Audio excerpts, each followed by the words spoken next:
Бекзат, кеше кеткеннен әлі оралмады ма, қайда жүр?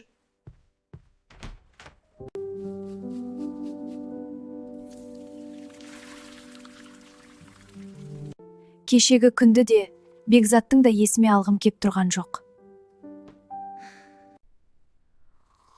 Ештеңе ойламай рахаттанып кофе іше берейін десем, бәрібір қатты ренжіп тұрмын.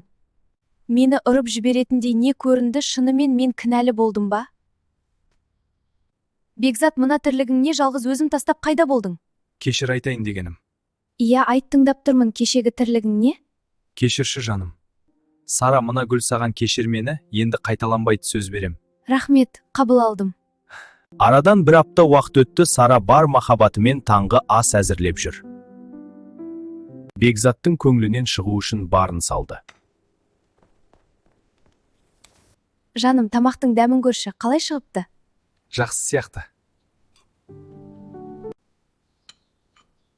Дәмі онша емес болыпты. Тамақты көрші, сен үшін басқасын әзірледім. Неге? Мен сенен сұрадым ба? Бұл не дегенің? Артық сұрақ қойма, түсіндің бе? Мен кеттім! Сара не болып жатқанын түсінбес еді, Бекзаттың қылықтары тым шеттен шығып кете берді.